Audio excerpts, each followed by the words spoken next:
इस प्रकार से था, इस रानी ने 2 माला लेकर के आई और ये माला जो थी देखने में बिल्कुल दोनों एक जैसे।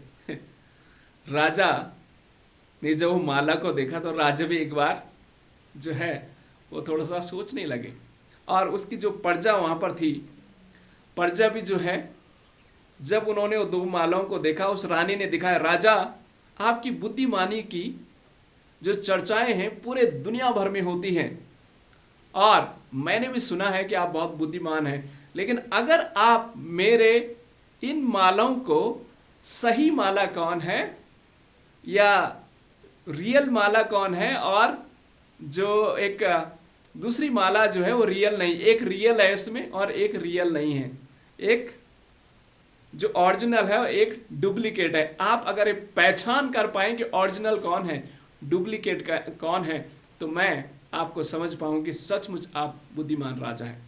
क्योंकि लोग एक्चुअली ये राजा के बुद्धिमानी के ऊपर जलन भी लोग करते थे, और बहुत सारे ऐसे ऐसे कठिन कठिन सवाल लेके आते थे, लेकिन राजा बड़ी बुद्धिमानी के साथ उनका जवाब देता था। राजा ने जब माला देखी, राजा एक बार थोड़ा सा सोचने लगा। राजा ने अपनी मंत्री से कहा, मंत्री, तो मंत्री राजा के सामने जी हाजूर पेश हुआ। मंत्री ने कहा, ये माला आप देख रहे हैं? नहीं, राजा ने कहा मंत्री को, ये माला आप देख रहे हैं? मंत्री ने कहा, हाँ मैं देख रहा हूं। सारी प्रजाएं सब देख रही थी। राजा ने आदेश दिया, जा करके ऐसा करो, मेरा जो ये राजमहल के बाहर एक बगीचा है उसका जो गेट है खोल दो। तो लोगों ने सोचा, अरे राजा क्या करने जा रहा है।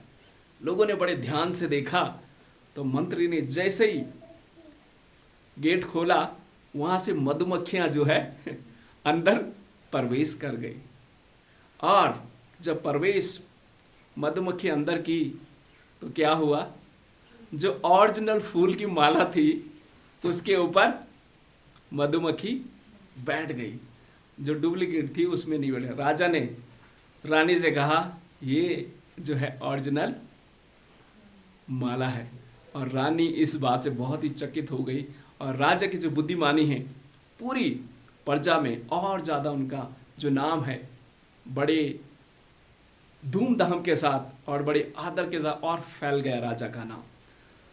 संदेश क्या है इसमें?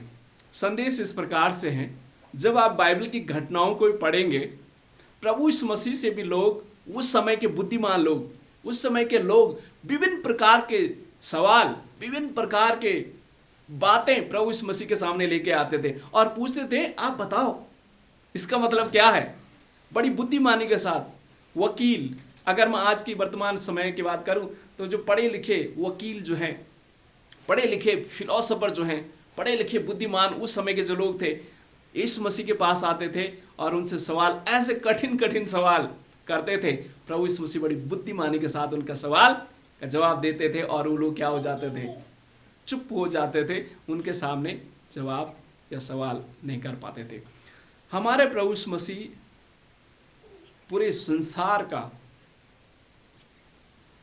ज्ञान को जानने वाला परमेश्वर है, क्योंकि वो सब शक्तिमान परमेश्वर है, वो बुद्धिमान परमेश्वर है। और जैसे मैंने कहा, हमारा राजा उसका महिमामय राज्य, हमारा राजा प्रभु यीशु मसीह जो है वो बुद्धिमान राजा है, वो घमंडी राजा नहीं है, वो दीन राजा है, वो शांति का राजा है, वो प्रेम का राजा है, वो अमन का राजा है, वो कुशासन का राजा नहीं है। प्रभु यीशु मसीह जो है शांति, प्रेम, बुद्धिमानी, नम्रता का राजा परमेश्वर है। और पहली बात जो आज हम मीका की पुस्तक से सुनेंगे और समझेंगे, मीका उसका 4 अध्याय 1 पद से लेकर 5 पद तक जब आप पढ़ेंगे, मीका नबी की पुस्तक 4 अध्याय 1 पद से 5 तक पढ़ेंगे। अभी पढ़ने की आवश्यकता नहीं, क्योंकि हमारे बीच में ऑलरेडी ये भाग पढ़ा गया है।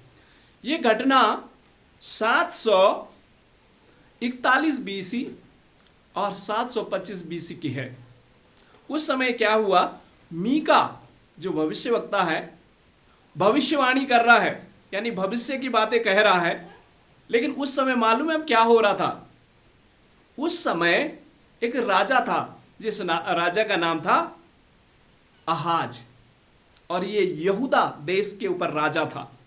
और इस राजा ने अपने राजमहल में या प्रजा के लोगों के बीच में मूर्तियों की पूजा करवाना और ऐसे ऐसे बलिदान मूर्तियों के सामने चढ़ाता था, आप सुन करके आश्चर्यचकित हो जाएंगे। ये मनुष्यों की बलि चढ़ाता था। इतना ही नहीं, दूसरों के बच्चों की बलि चढ़ाना तो एक दूसरी बात है, इसने इवन अपने बच्चे को भी बलिदान कर दिया उन मूर्तियों के आगे, उन देवताओं के आगे। उस समय जब लोग डर रहे थे, पता नहीं राजा हमारे बच्चे की बलिदान कर देगा, जब वो अपने बच्चे को नहीं छोड़ता तो दूसरों को कैसे वो छोड़ेगा। ऐसे समय में परमेश्वर ने मीका भविष्यवक्ता के द्वारा बातें की। किससे? इजराइलियों से बातें की कि परमेश्वर एक ऐसे राजा को भेजेगा, इस संसार में भेजेगा, जिसका राज्य कैसे होगा? शांति का राज्य होगा, जिसका अमन का राज्य होगा, जिसका मेल मिलाप का राज्य होगा, जिसमें लड़ाई नहीं होगी, जिसमें नफरत नहीं होगी, जिसमें झगड़े नहीं होंगे, जो खाने पीने के लिए तरसेंगे नहीं, अकाल नहीं होगा। ऐसा राजा इस संसार में आएगा। ये बातें कौन कहता है? मीका भविष्यवक्ता उस समय कह रहा है। अब आप थोड़ा सोचिए, उस समय ये बातें जब लोगों के मन में ये विचार था कि कोई भी आकर के राजा हमारे बच्चों को बलिदान न कर दे, हमारा बलिदान न कर दे, हमें न मार दे। ऐसी परिस्थिति में जब लोग डरे हुए थे, जब लोग भय में थे, जब लोग मुश्किलों में थे, जब लोग परेशानी में थे, जब लोगों को यह नहीं पता चल रहा था कब हमारे साथ क्या हो जाएगा, ऐसी परिस्थिति में परमेश्वर का संदेश जो है उस समय उनके पास पहुंचता है। प्रियो, शायद आपके साथ, मेरे साथ जैसा मीका नबी के समय में यहूदियों के बीच में हो रहा था, राजा हिजकिय्याह लोगों को बलि कर रहा था, मनुष्यों को बलिदान कर रहा था, देवताओं के आगे चढ़ा रहा था। शायद हमारे सामने ऐसा नहीं हो रहा है, लेकिन कुछ न कुछ चुनौतियां हमारे साथ भी हो रही है। शायद हो सकती है शारीरिक परेशानी हो सकता है शायद मानसिक परेशानी हो सकता है शायद भावनात्मक परेशानी है। किसी प्रकार से अगर परेशानी से आप होकर के गुजर रहे हैं, याद रखें परमेश्वर का वचन आज भी आपके लिए वही जिंदा परमेश्वर है।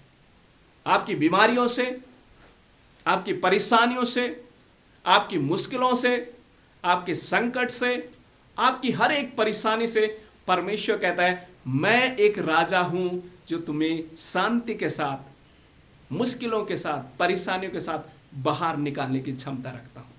और मालूम है ये जो घटना है उस समय हुई जब राजा हिजकिय्याह बड़ी कष्टों के साथ लोगों के ऊपर शासन कर रहा था।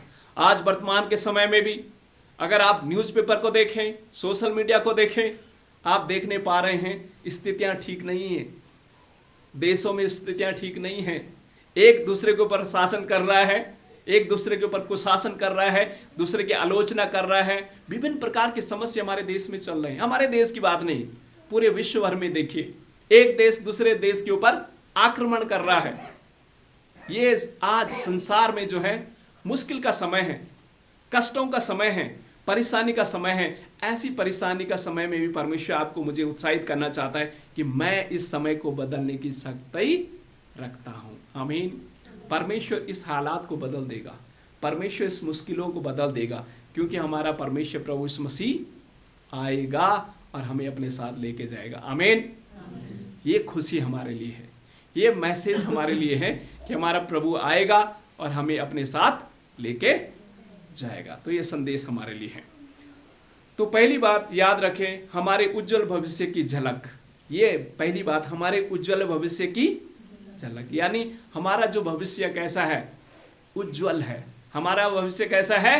उज्जवल भविष्य है। किसके साथ? हमारे परमेश्वर के साथ। शायद आज हमारे जीवन में दुख हैं, शायद आज हमारे जीवन में बीमारियां हैं, शायद आज हमारे घर में आर्थिक तंगी है, शायद आज हमारे परिवार में मुश्किलों के सामने हम गुजर रहे हैं, लेकिन याद रखें इसका अंत इसी संसार में हो जाएगा जहां हम जा रहे हैं।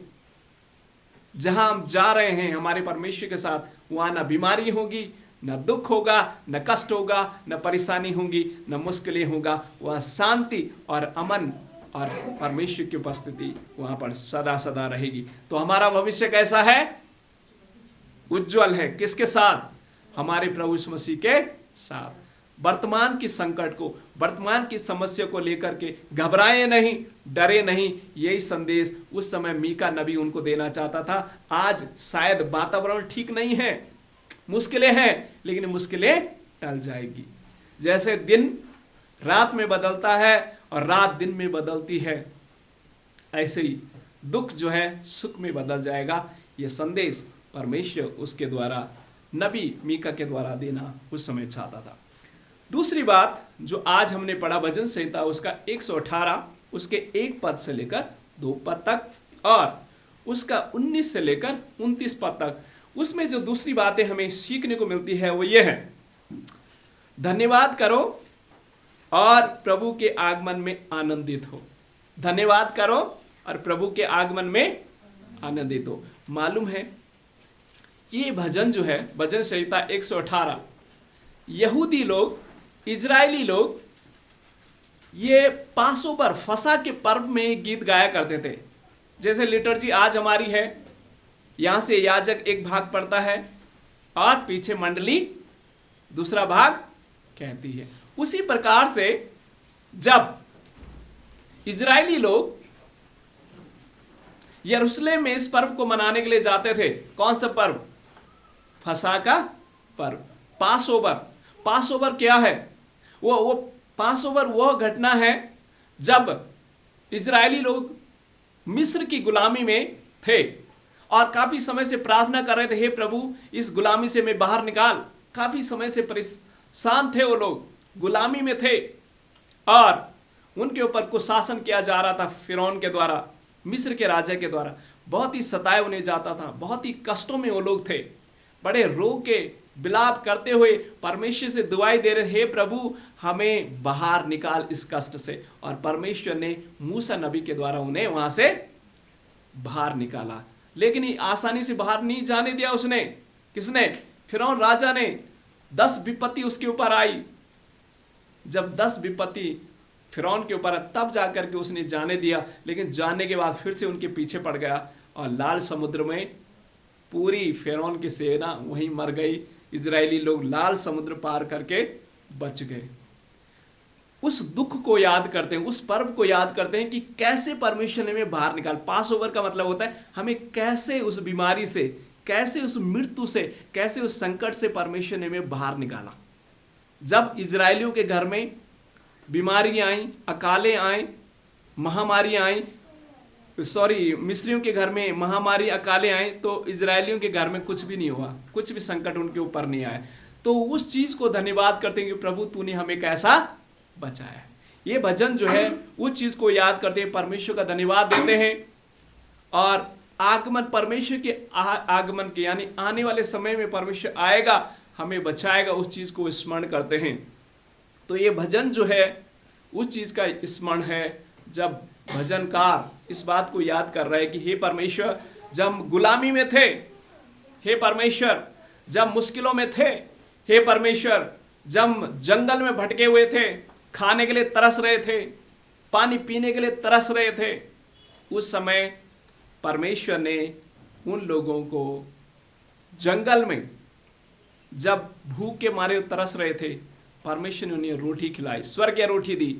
पानी के लिए प्यासे थे, परमेश्वर ने चट्टान से उन्हें पानी पिलाया। और जब दिन में उन्हें धूप लगता था, परमेश्वर बादल का खंबा लेकर के उनकी मदद करता था। और जब रात में अंधेरा था, परमेश्वर एक उजाला बन करके उनका मार्गदर्शन करता था। तो इस बात को याद करते हैं, परमेश्वर का धन्यवाद करते हैं। कौन?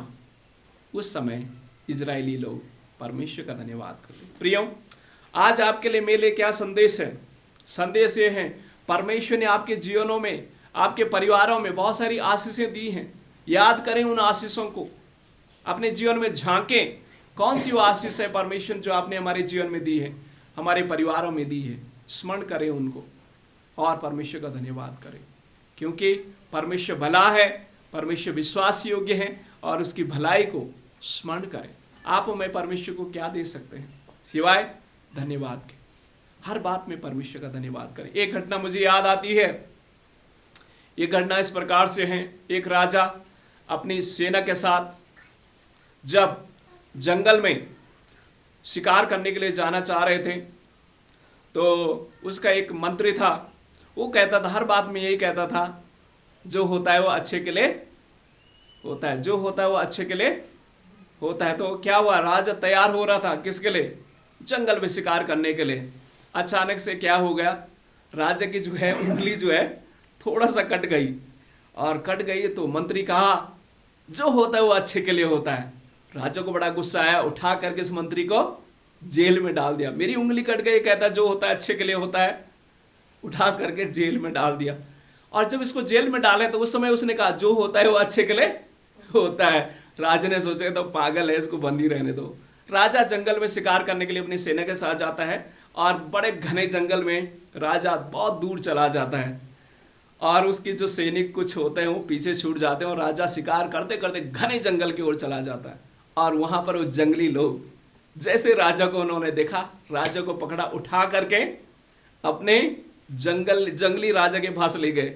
और अब क्या करना था इस राजे का, उनकी एक देवता या देवी या एक पूजा का उनकी एक प्रथा हुआ करती थी, जो भी मनुष्य मिले पहले भगवान के सामने उसे चढ़ाएं, फिर जाके उसका बलिदान करें, फिर खाते थे उसको, कैनिमल्स, मनुष्य का शिकार खाने के लिए। और बड़े धूमधाम के साथ नाच रहे, गा रहे अपनी भाषा में वो जंगली लोग, और उन्होंने इस राजा को अब बलिदान करना है। जैसे ही उन्होंने उसको अपने उस वहाँ का जो मुखिया होगा उसके पास ले गया, तो उसने पहले उसको देखा, इसके हाथ पैर सब ठीक तो हैं। जब देखा तो उसकी उंगली कटी हुई थी, और कहा कि भैया ये तो सही बलिदान नहीं भगवान चलाने के लिए। उसको उठा करके फेंक दिया। ये भागता हुआ वहां से राजा सबसे पहले मंत्री के पास पहुंचा और कहा मंत्री को खोलो। तो मंत्री को खोला तो राजा ने कहा सच में जो है मंत्री, आप जो कहते थे जो होता है परमेश्वर जो करता है अच्छे के लिए होता है, जो होता है अच्छे के लिए होता है। तो मंत्री ने कहा क्या हुआ राजा ऐसा कि आपको भी बात समझ आई। उसने कहा जंगल में जंगलियों ने मुझे पकड़ा था और बलिदान करने वाले थे, लेकिन जब उन्होंने मेरे हाथों को देखा तो थोड़ी उंगली कटी थी, इसलिए मेरी जान बच गई। तो फिर कहने लगा परमेश्वर जो करता है अच्छा करता। तो इसने बोला अब क्या अच्छा करता है, कह रहा अगर मैं आपके साथ होता मेरी सारी उंगलियां सही थी, आपकी जगह मैं बलिदान हो जाता है। इसलिए परमेश्वर जो करता है अच्छा करता है। अच्छा किया आपने मुझे कहाँ डाल दिया, जेल में। अगर जेल में नहीं होता तो आज मेरा बलिदान जंगली लोगों ने करना था, मेरा मांस वो खा लेते।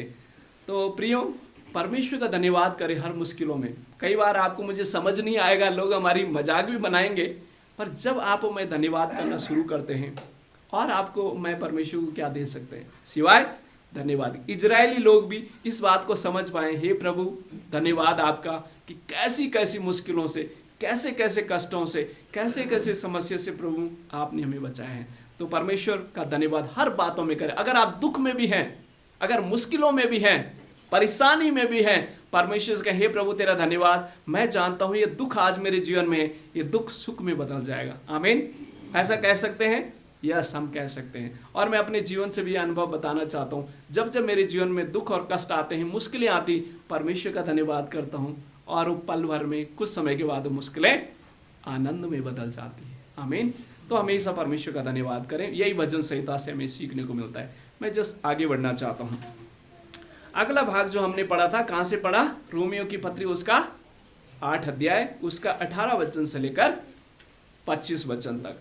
इसमें जो हमें तीसरी बात सीखने को मिलता है वो ये है, हमारा वर्तमान दुख आने वाले उज्जवल भविष्य की तुलना के कुछ भी नहीं है। हमारा जो वर्तमान का दुख है, जो आज वर्तमान का दुख है, ये आने वाले भविष्य, जो भविष्य परमेश्वर हमें देने जा रहा है, उसके सामने ये दुख कुछ भी नहीं है। इस बात को कौन कह रहा है, प्रेरित पौलुस। और मालूम है प्रेरित पौलुस कहाँ है इस समय, वो रोम में है।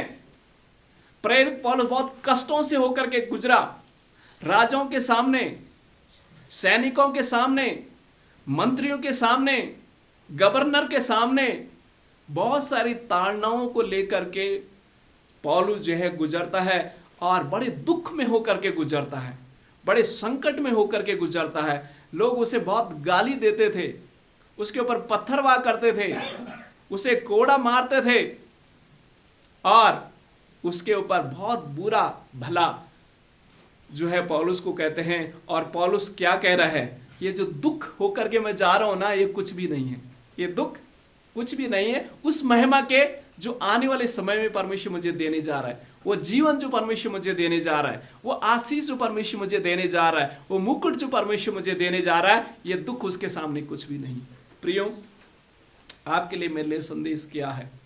अगर आज आप और मैं कुछ भी प्रकार की समस्याओं में हैं, मुश्किलों में हैं, याद रखना ये मुश्किलें सिर्फ यहीं तक सीमित है, ये आपके साथ स्वर्ग में नहीं जाने जा रही। ये मुश्किलों का अंत यही हो जाएगा।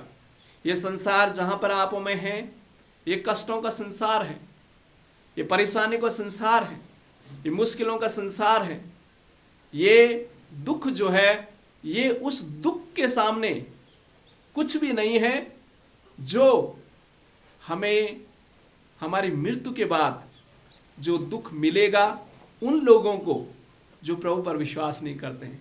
वहां आग का झील है, वहां रोना होगा, दांत पीसना होगा, वहां ऐसा कष्ट है, ऐसा मुश्किलें हैं, आप ना बचने के लिए आप प्रयास भी करेंगे फिर भी नहीं बच पाए। ऐसा कीड़े हैं वहां, ऐसी आग है कि आप जलते रहेंगे लेकिन जलेंगे नहीं, रोते रहेंगे लेकिन कोई सांत्वना देने वाला नहीं होगा, पानी के लिए प्यासे होंगे लेकिन कोई एक बूंद का पानी भी आपको देगा नहीं।